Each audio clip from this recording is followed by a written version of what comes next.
Good afternoon.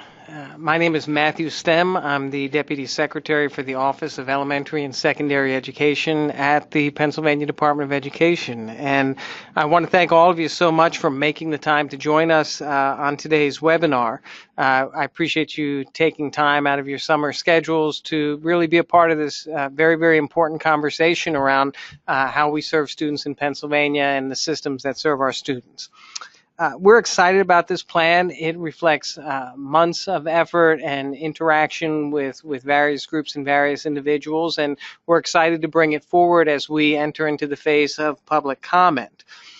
For those of you that have taken a look at the plan itself, which is posted on our website, you'll note that it is a long plan. It's a little over 140 pages. And so the purpose of today's webinar is to essentially highlight some of the key components of the plan, try and explain a little bit more background on those key components, and hopefully generate enough thoughts and feedback that can then be parlayed into the online surveys that we have set up. The other thing I'll share as we then move on from here is that this PowerPoint, almost identical, I think we changed the order on just one thing, but essentially this PowerPoint is available online in both English and Spanish. And so if any of you want to follow up or want to use this PowerPoint in any fashion, certainly feel free to do so. So by way of background, the Every Student Succeeds Act was passed on December 10th of 2015, and President Obama signed the act, which reauthorizes the Elementary and Secondary Education Act of 1965. ESSA was developed and passed with strong bipartisan support, and it replaces No Child Left Behind as the nation's main education law. For ESSA, the underlying goal remains the same back to its roots in ESSA, and that is to promote equal educational opportunity for traditionally underserved children. So at its core, ESSA is a civil rights law. A couple of brief notes, as I mentioned before. We're not taking question and answer on this webinar. This webinar is almost going to go the full hour. However, public comment is open through August 31st, and we strongly encourage everyone to provide feedback using the survey tool, and that allows us to capture and aggregate feedback in a very formalized way. So, in terms of what ESSA means for Pennsylvania,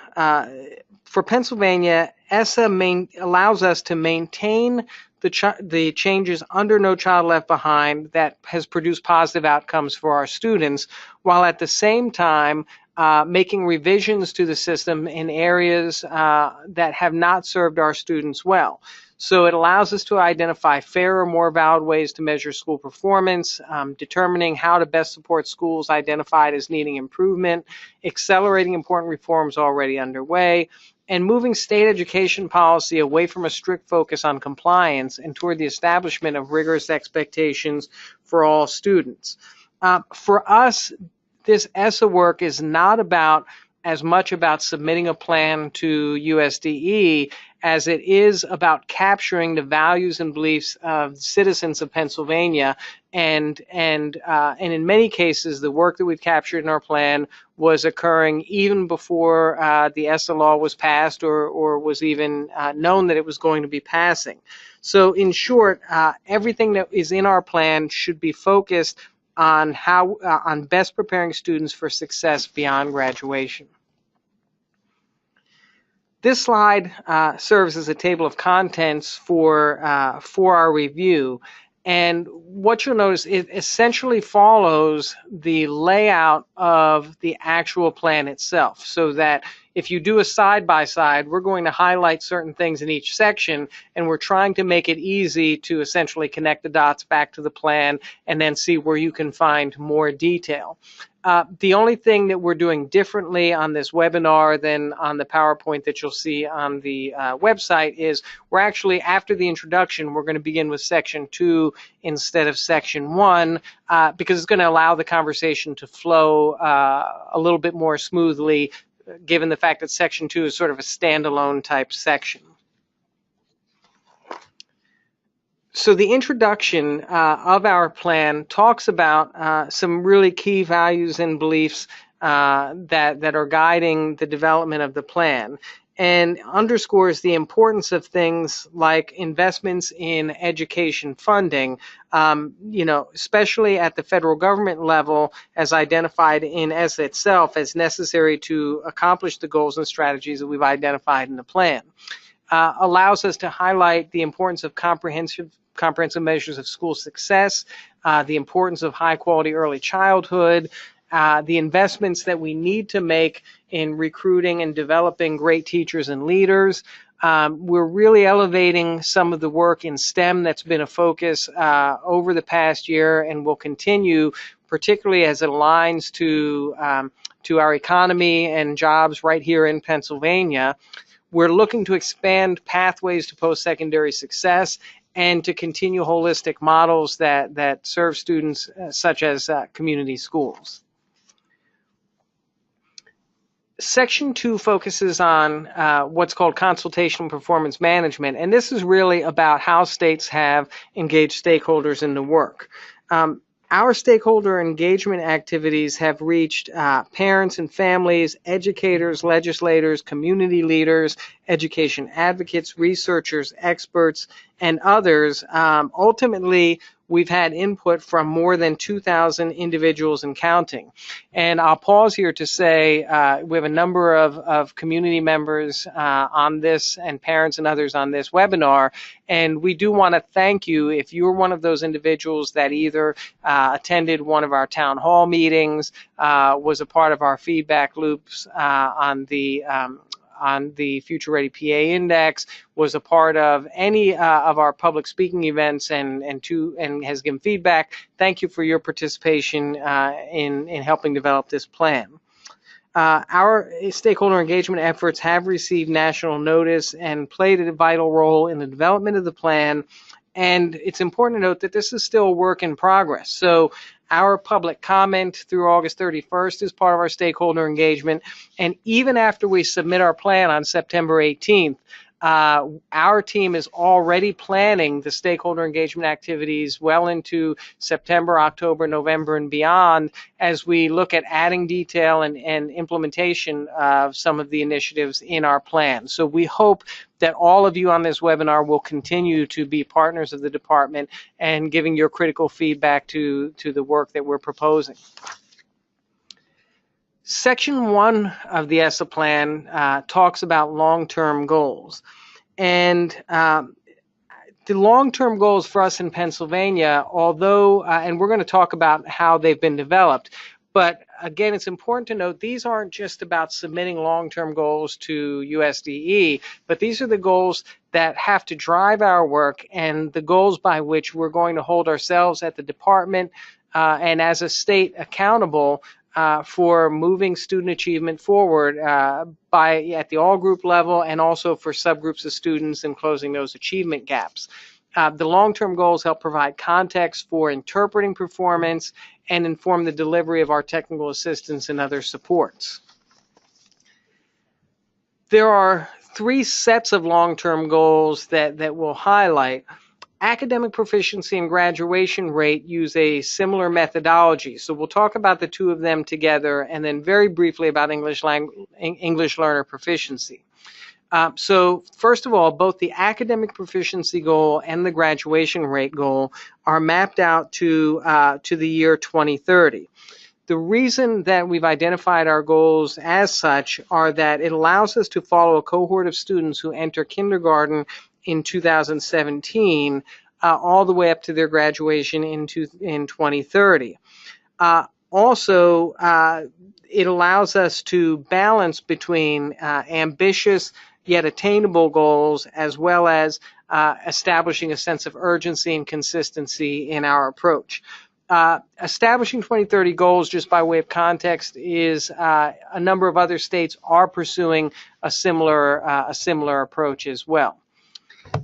In both, so aside from the mapping to 2030, academic proficiency goals, in short, are are centered around reducing in half the percentage of non-proficient students on PSSAs and Keystones by 2030 and applying that to all students and subgroups. And we're going to go over that in a minute. And then the graduation rate goal, similarly, is to reduce by half the percentage of students who fail to graduate in any given year. And again, that applies to all students and subgroups. Pennsylvania is seeking to use the greater of a 4 or 5 year cohort rate, and we'll talk about that in a couple slides ahead. I mentioned before the English learner proficiency goal. Describing the methodology to that is beyond the scope of this webinar, but if this is an area of particular interest for you, we would strongly encourage you to look in the plan where we describe the very specific methodology for ensuring that English learners, whether they come in at the entering level or more advanced levels of English language, are making the progress towards attaining the English language that's going to set them up for success in school. So it's a very, very different methodology. It's an indexed approach. It's a different timeline, but it is described in the plan. So the long-term goal design, and this is for, now we're going to focus this on the academic goals. Again, map out to 2030, reflect the analysis of achievement data at the state and the subgroup levels, are disaggregated by subgroup as well as by content area. So we've included here a sample calculation. We've kept this simple as well so that stakeholders have no problems understanding exactly where these goals are derived. So as an example, if we look at English language arts with a current proficient rate or baseline of 61.6%, the goal would be to reduce in half the gap to 100. So in this case, reduce in half 38.4%, which becomes 19.2%, and then to close that gap over 13 years. So in this sample, the expected growth for each of those years at the state level for that group would be 1.5 percentage points. Here's a table that maps out what our goals are by subgroup and by content area. This isn't going to be up on the screen long as we move forward. However, if you'd like to do a deeper dive with these goals, you can pull this table up right from the plan and look through each of them. But the methodology applied to each of the subgroups is the same as the methodology we described on the prior slide, and we believe that those are ambitious but attainable statewide goals. For graduation rate, Pennsylvania will report both 4 and 5 year graduation rates, and we are seeking flexibility from USDE to base accountability decisions on the higher of the two rates. So this approach reflects our belief, the state's belief, that accountability decisions should consider the full efforts of a high school, including efforts to serve older, undercredited students and traditionally underserved students. So to give a little bit more detail, in Pennsylvania, if we look at current data, there are approximately 20 high schools that would be identified for CSI if we used a 4-year cohort rate. But if we were to apply a 5-year rate, these same schools would actually show a higher than a 67% graduation rate if we use a 5-year rate. And in these 20 schools, in the years that we've looked at, we're talking about 25,000 students, including high numbers of English learners, students with IEPs, and other students who have actually benefited from the extra year of schooling. So we believe that that is an appropriate approach to looking at graduation rates, especially in allowing that extra year for students that are particularly likely to benefit from the extra year of programming. Here's the table that identifies the long-term goals for each of the subgroups based on baseline data. And again, you will see this exact table in the plan that you can reference. We're now going to move into Section 3 of the plan. And Section 3 is about academic assessments. And as we get into this section, always want to put a little bit of a disclaimer on the front end. When ESSA was originally passed and communicated as restoring authority to states in their education systems, one of the questions that we received, and actually we continue to receive this question quite often, is if Pennsylvania is going to do away with standardized assessments, or if Pennsylvania is going to roll back the number of grades that are tested as part of our system.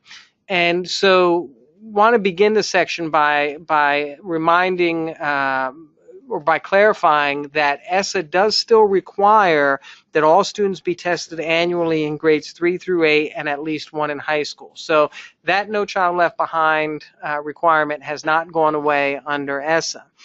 And perhaps in part because this core tenet of No Child Left Behind remains with ESSA, states are only asked to speak to just a couple of items with respect to assessment policies and practices. And they have to do with informing a balanced, coherent accountability system and ensuring language access and accommodations.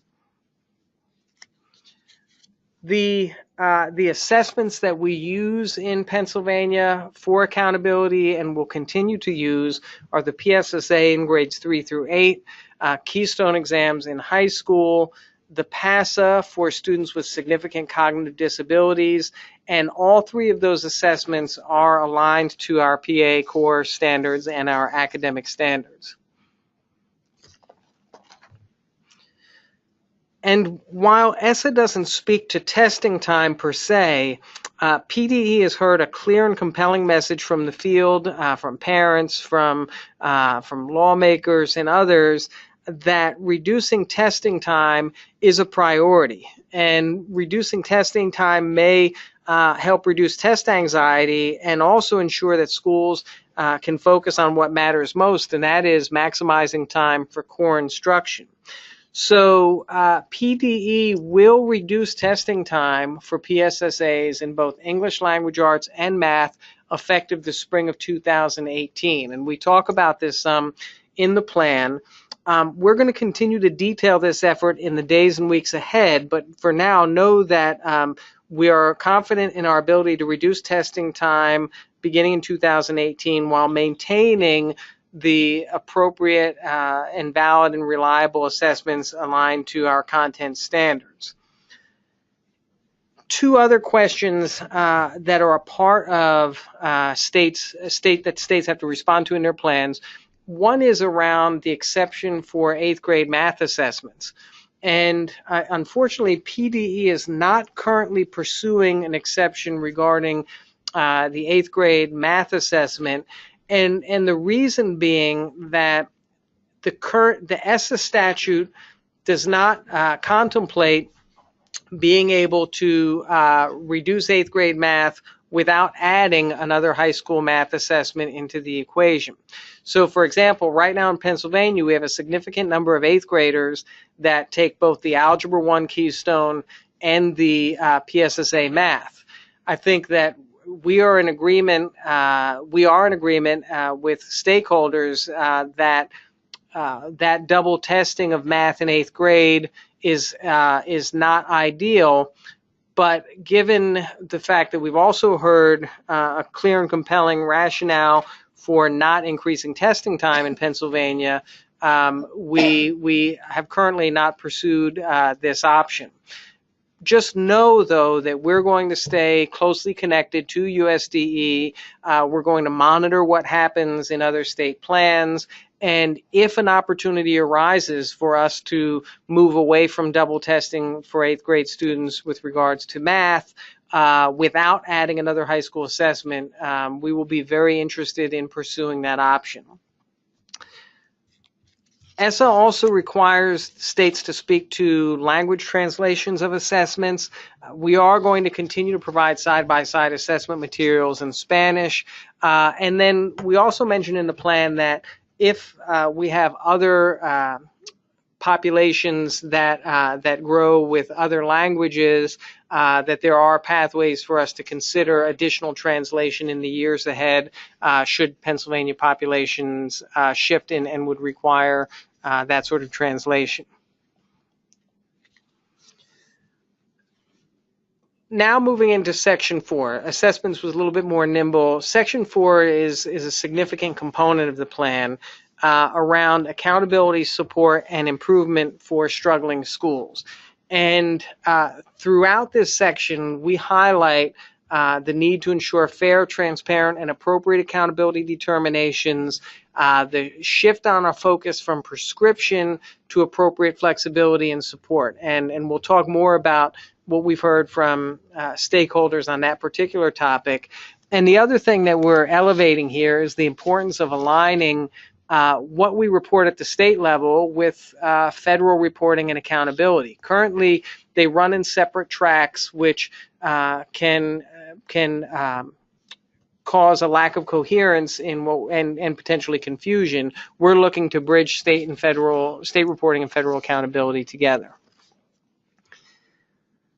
So this slide is actually a table of contents just for Section 4 of the plan. So we have a number of slides forthcoming around subgroup reporting, accountability indicators, methodology around annual meaningful differentiation, and then we're going to talk about exit criteria for schools that are identified in CSI, what more rigorous interventions look like for those that remain, and additional supports for school improvement.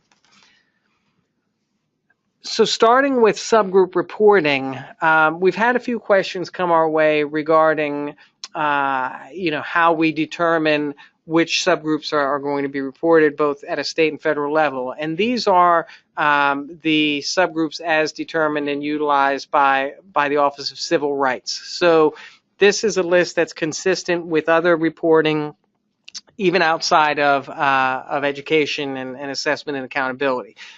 So these are the subgroups that are going to be disaggregated throughout every component of our plan.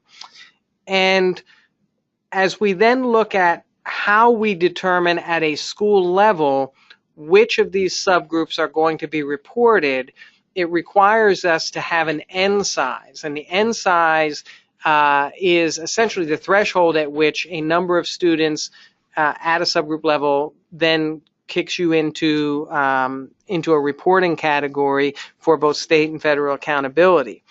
And in determining this N size, this is actually a very, very important decision point in our proposal.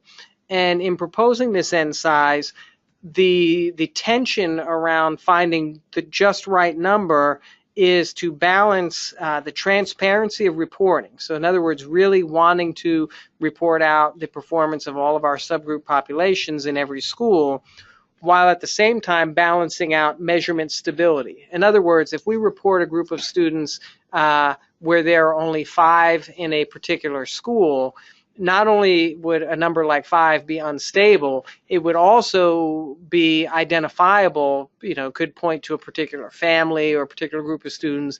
And so numbers that are too small lead to issues with stability and identification, and numbers that are too large lead you to not report on entire subgroups of students.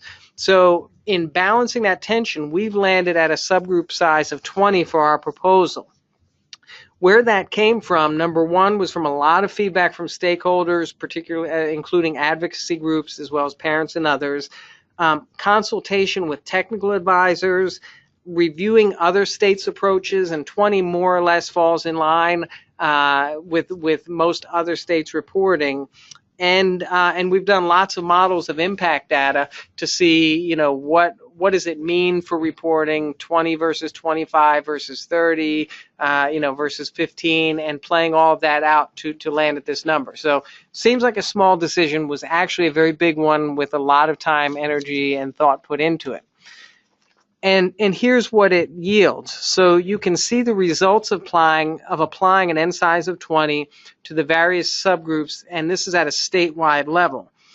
So if you look at the next to the last column, which is the included student percentage, what that refers to is what percentage of students in Pennsylvania in tested grades 3 through 8 and 11 will be included or will be with an N of 20 on their school's subgroup reporting. There are 3 subgroups. I'm not going to, so the all students isn't a subgroup. The all students is the entire group.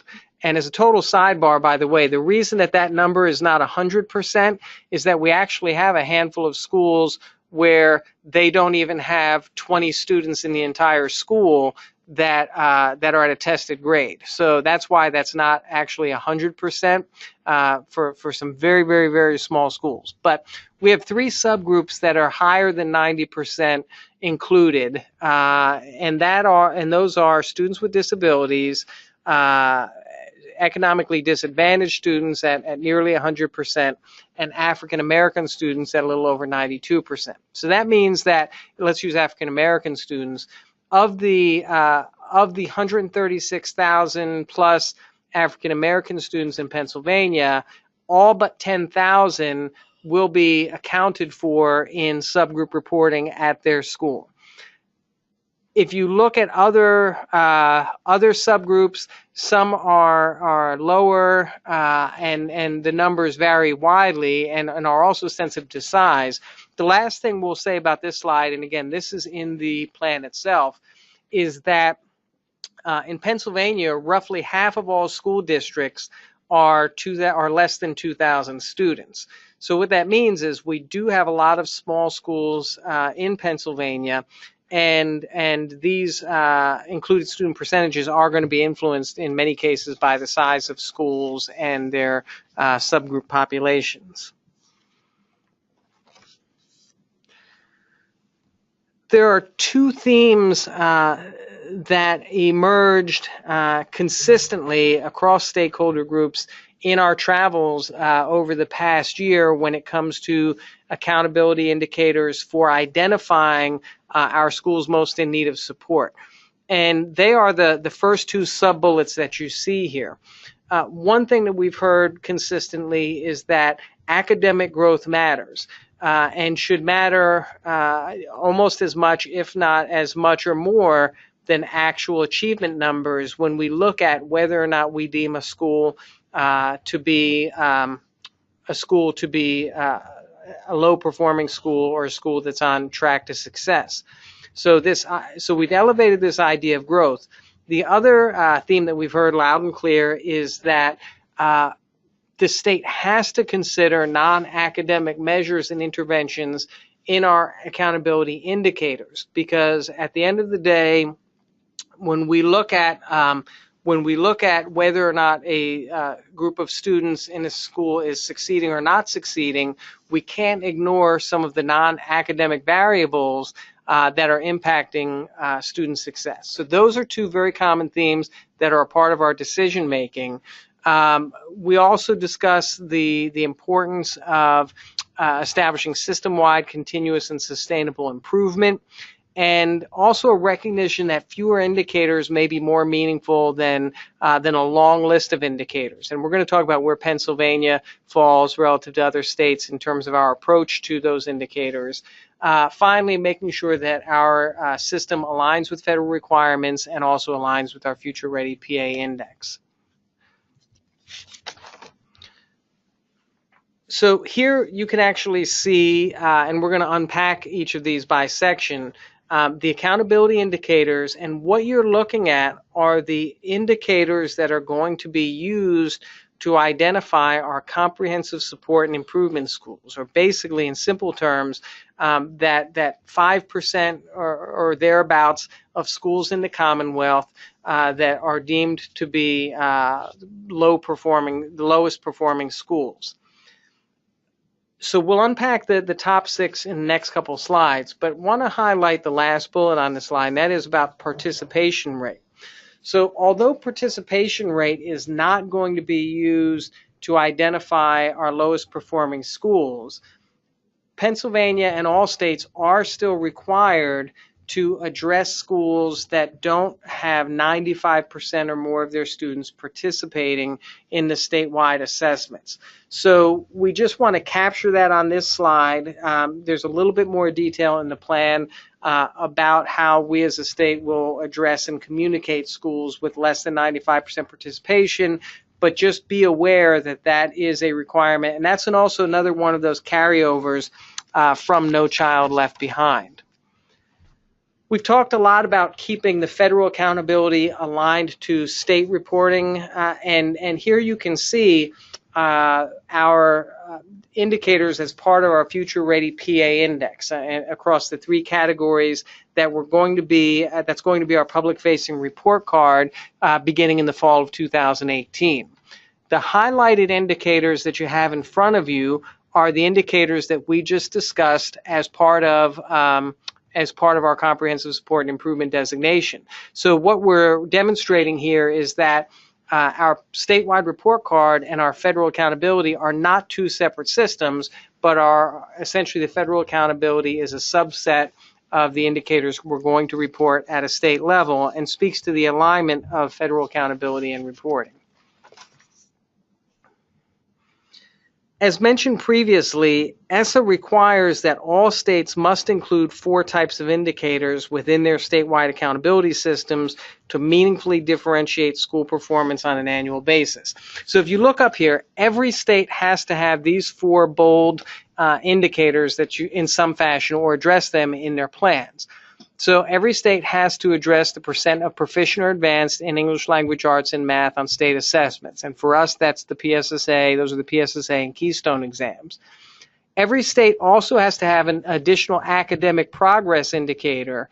And for us, those are our growth calculations derived from PVAS, which is measuring now, this is the growth indicator, whether there's a gain, maintenance, or decline in academic performance from year to year with a group of students. The third bullet, graduation rate, is established at a federal level, and that's the percentage of students who earn a high school diploma in 4, or as we mentioned before, we're hoping to be able to use a 5-year indicator or fewer years. And by the way, that 67%, as we mentioned before, is the threshold that's established in statute. And the last one, as we mentioned before, English language proficiency, and that's the growth in scaled score attainment. And we're going to be using the Access for ELLs as our assessment, and that's not a new assessment in Pennsylvania. So these are the 4 required indicators within statute. Moving forward, we now get to the other 2 indicators, and many of you may know these. Sometimes their terms, states are calling them their 5th indicator or their school success measure. But ESSA requires that states identify at least 1 accountability indicator focused on school quality and student success. ESSA also requires that this indicator not be weighted more than 50% in terms of the identification or use in the methodology. And as you'll see in ours, we certainly don't have a weighting of that sort of weighting in our methodology. States have taken different approaches to how many and what types of additional student success indicators they're going to choose. We've taken a very lean approach in Pennsylvania to the student success indicators, other states come in. Some are taking the same sort of approach with just 1 or 2. Other states have chosen many. But we think that there's leverage and power in addressing fewer, so that when we eventually are intervening in our lowest performing schools, we could focus our energies on very high leverage strategies. So one of those 2 indicators is our career readiness benchmark. And this is one that in particular business and industry leaders have provided a lot of positive feedback and actually have driven a lot of the thinking around this indicator. And so we're looking for the first time in a very public way at having schools report out students that are engaging in career exploration and preparation, individualized career planning, and similar activities in grades 5, 8, and 11. So this is what allows schools to focus not only on English language arts, math, and science, but also on career readiness skills, including some of the soft skills like persistence, grit, collaboration, critical thinking, communication, and then skills such as resume writing, how to do business letters, and those sorts of things. And so that is the career readiness benchmark. The second student success indicator we're using is chronic absenteeism. And chronic absenteeism in Pennsylvania is a root cause of a lack of success in many of our lowest performing schools. And we're defining chronic absenteeism as the percentage of students who have missed more than 10% of school days in an academic year, or for whatever time that they belong in an academic year, and over a 180-day year, that would be about 18 days of absence. So now we'll take a look at take a moment to discuss methodology.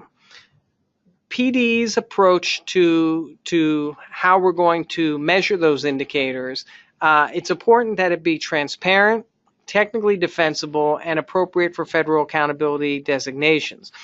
And so we're proposing a matrix-based methodology that uses a comprehensive set of indicators tied to what we know students need to succeed in a global connected economy. And that's just the first step in our proposed accountability system. These indicators will be used to identify low-performing schools in need of comprehensive support and improvement. And we're not proposing to identify schools based on a single number, but rather through a multi-step process. And we're going to walk you through that process here on the upcoming slides.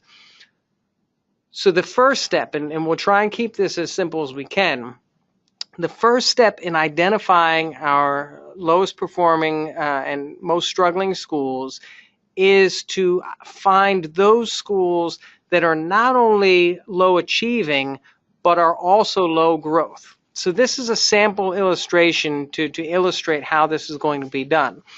What you see here on your y-axis is the percentage, a distribution of the percentage of advanced and proficient schools across the Commonwealth. And so each one of the points that you see on this matrix is a school.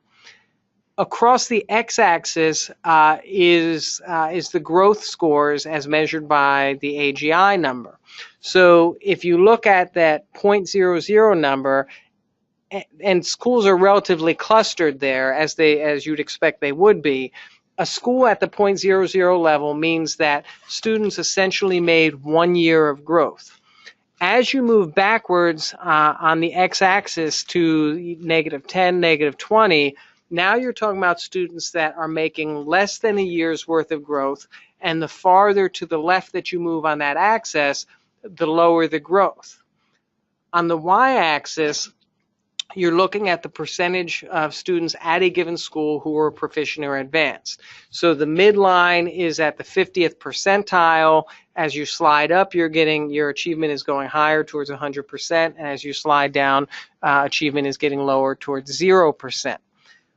We're looking as the first identification for our lowest performing schools to find who are those schools in the lower part of that bottom left-hand quadrant who are not only low achieving schools, but also low growth schools.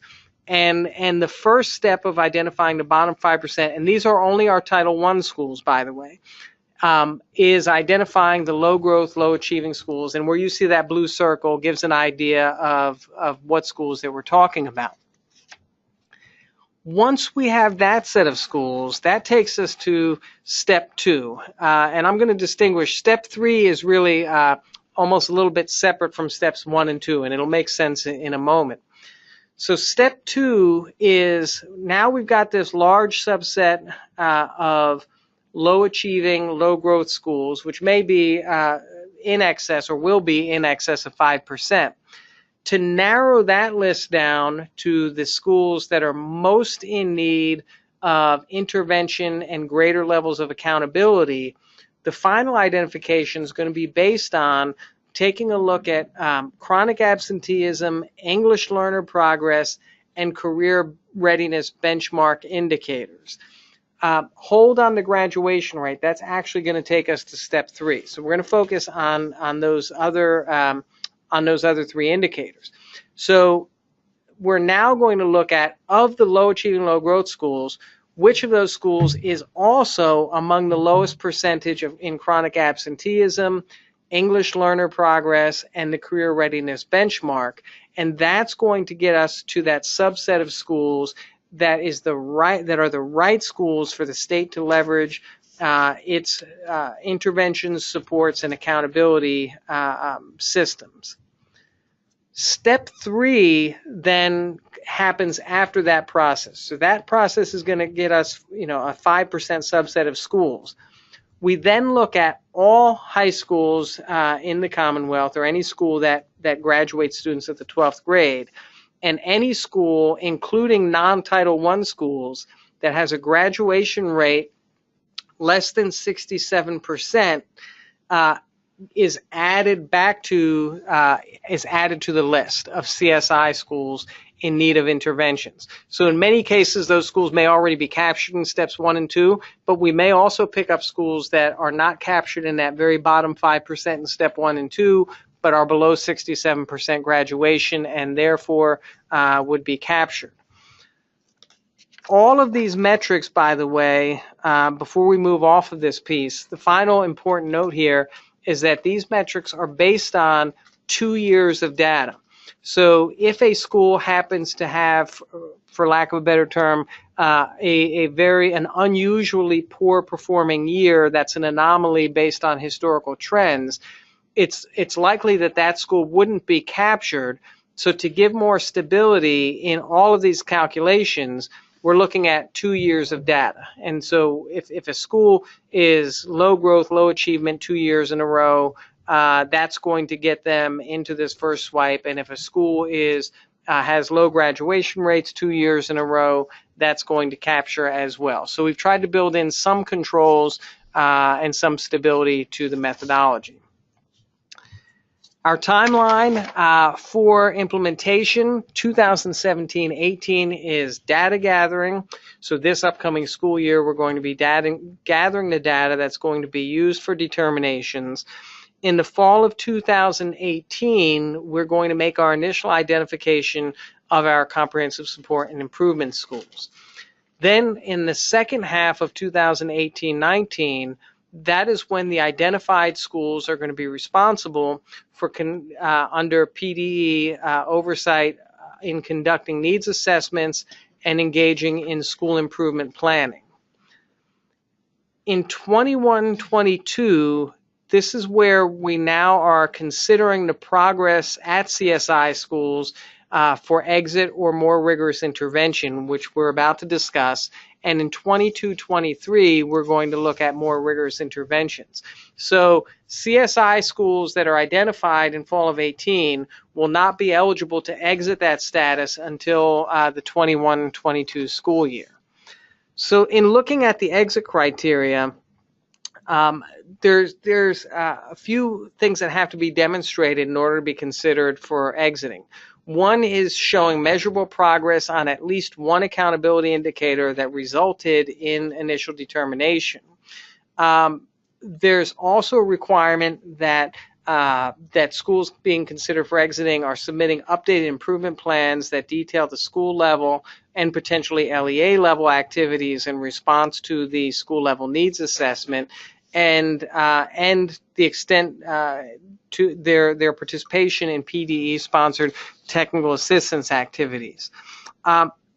The exiting out of CSI is not going to be solely about progress, but in reality, schools have to demonstrate absolute performance improvements. So, in other words, a school is not going to be able to get out of CSI status just because their performance relative to others, now is above 5%.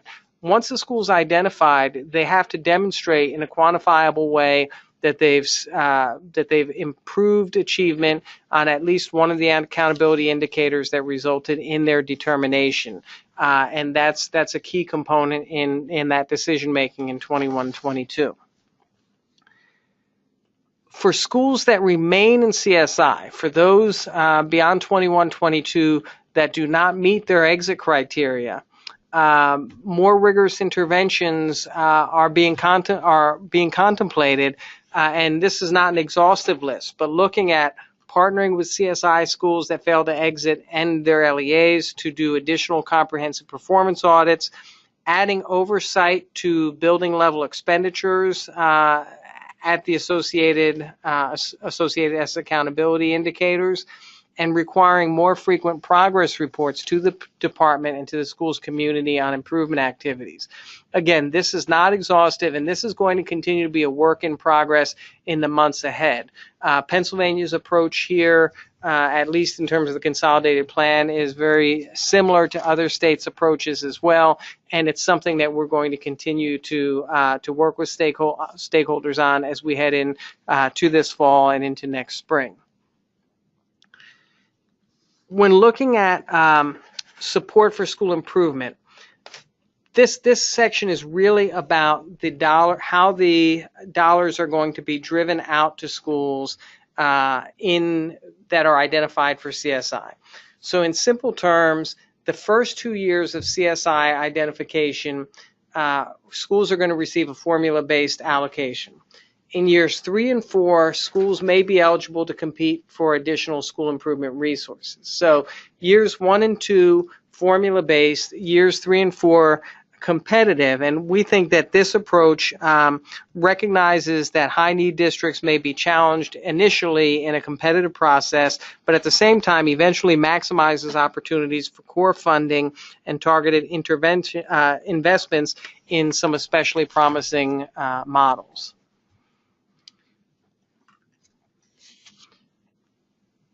Section 5 now takes us to supporting excellent educators. And in Pennsylvania, we recognize that we have a teacher shortage, and particularly a teacher shortage of diversity as it relates to various content areas, K to 12, and throughout the Commonwealth in just about every region of the state.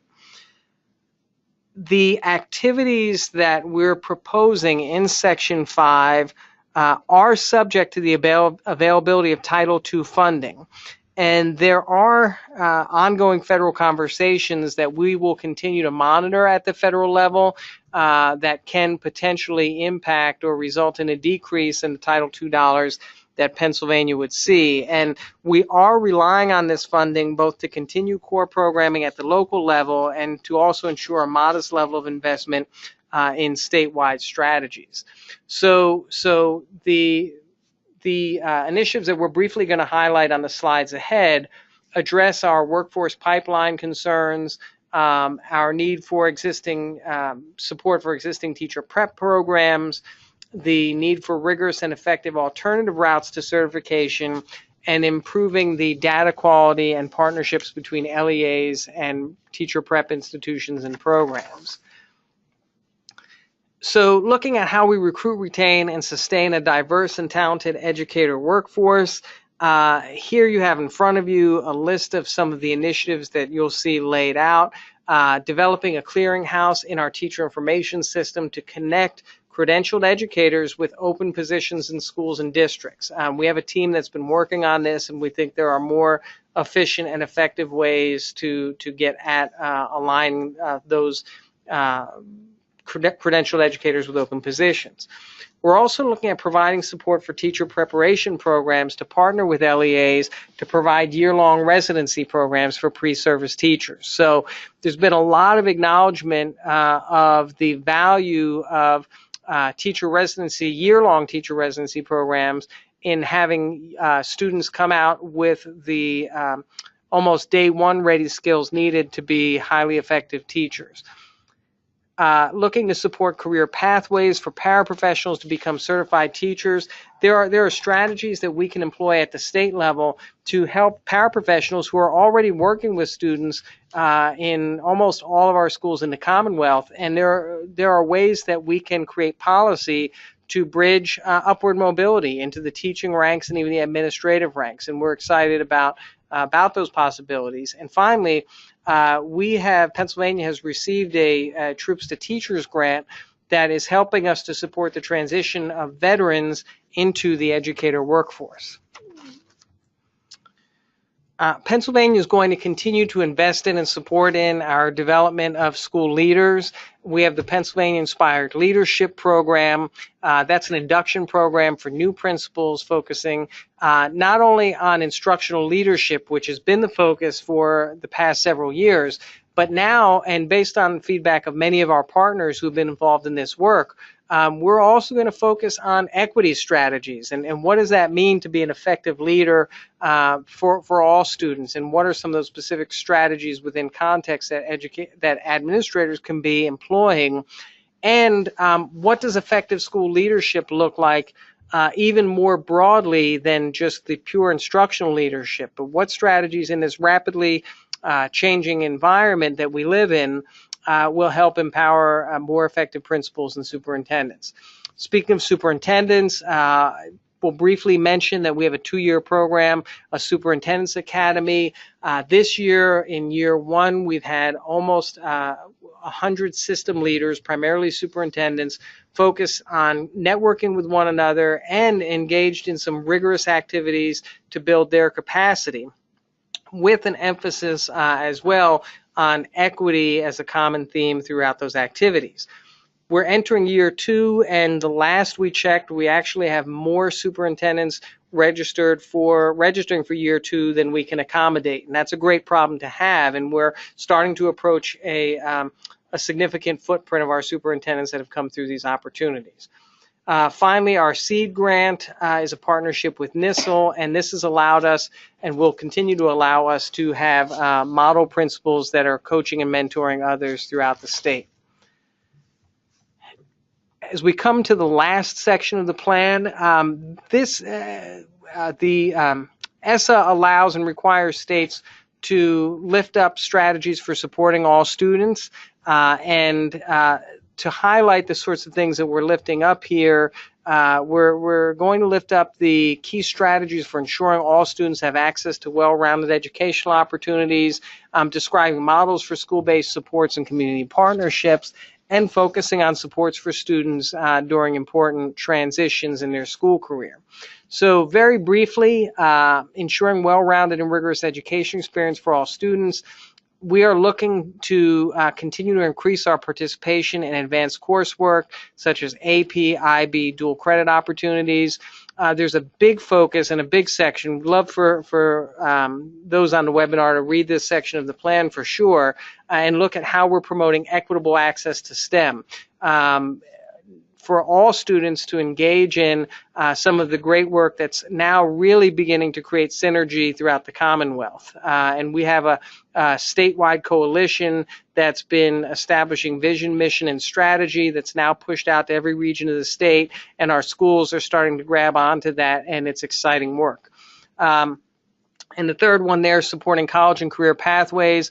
You know, we've got to get more students taking advantage of our career and technical education opportunities, whether it's at CTCs or within traditional skills, and open more opportunities for students to pursue industry certificates.